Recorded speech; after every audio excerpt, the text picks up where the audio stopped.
नमस्कार, मी पंजाब डक.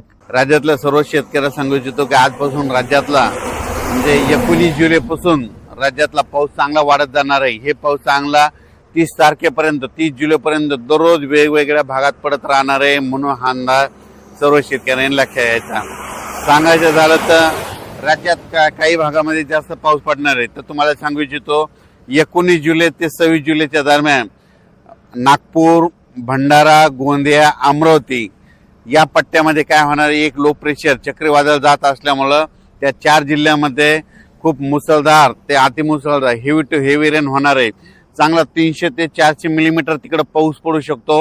म्हणून हा अंदाज नागपूर, भंडारा, गोंदिया, अमरावती त्या शेतकऱ्यांनी लक्ष द्यायचा. त्याच्यानंतर परत राज्यामध्ये आणखीन एका ठिकाणी पाऊस पडणार आहे. म्हणजे 19 जुलै ते 26 जुलैच्या दरम्यान महाबळेश्वरकडे जवळपासनं हेवी टू हेवी म्हणजे खूप मोठा पाऊस होणार आहे. 400 ते 500 मिलीमीटर पाऊस त्या ठिकाणी होऊ शकतो. तर त्या ठिकाणी पाऊस झाल्याच्या नंतर कोयना जे धरण आहे ते आता भरू शकतंय. म्हणून ही अंदाज लक्षात घ्यायचा. कारण की महाबळेश्वरवर पाऊस पडणार आहे, त्याच्यामुळे त्याचं पाणी कोयनाकडे जाते, म्हणून ते कोयना धरण भरू शकतंय. म्हणून हे देखील अंदाज लक्षात घ्यायचा. त्याच्यानंतर राज्यातलं परिस्थिती बघितलं तर मराठवाड्यामध्ये परभणी जिल्हा झालं, लातूर जिल्हा झालं, बीड जिल्हा झालं, धाराशिव जिल्हा झालं, जालना जिल्हा, संभाजीनगर या इथं काल देखील आज देखील पाऊस पडला. आणि आणखीन जवळपास 30 तारखेपर्यंत असा दररोज वेगवेगळ्या भागात काही काही ठिकाणी जोराचा पाऊस पडणार, कुठं रिमझिम पडणार, कुठं पेंडोलता पडणार.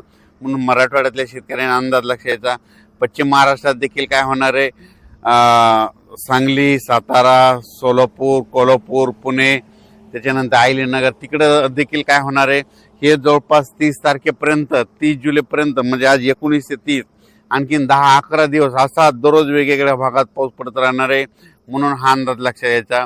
त्याच्यानंतर इकडं उत्तर महाराष्ट्राकडं नंदुरबार जिल्हा झालं, धुळे जिल्हा झालं, नाशिक जिल्हा झालं, त्याच्यानंतर अहिल्यानगर, इकडं संभाजीनगर ह्या पट्ट्यामध्ये देखील काय होणार आहे की तिकडे देखील असा म्हणजे 19 तारखेपासून ते 30 जुलैपर्यंत असा दररोज वेगवेगळ्या भागात विखुरलेल्या स्वरूपाचा पाऊस पडणार आहे. म्हणून हा अंदाज लक्षात यायचा.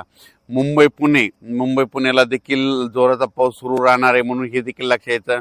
पण कोकणपट्टी आणि घाटमाता परिसर मात्र 19 तारखेपासून ते 27 तारखेपर्यंत खूप जोराचा पाऊस पडणार आहे घाटमाता आणि कोकणपट्टीकडे. म्हणून ही अंदाज त्या शेतकऱ्यांना लक्षात यायचा. तसेच नांदेड जिल्हा, हिंगोली जिल्हा, परभणी जिल्ह्यातला काही भाग तिथं, त्याच्यानंतर धाराशिव, लातूर त्या आणि बीड जिल्ह्यात जे भाग वंचित राहिला आहे त्या ह्या 5-6 दिवसामध्ये ज्या भागात पाऊस नाही पडलेला तिथं मग पडून जाईल आणि त्या भागातील शेतकऱ्याची पेरणी होणार आहे. म्हणून हा अंदाज सर्व शेतकऱ्यांना लक्षात यायचा. सांगायचं झालं तर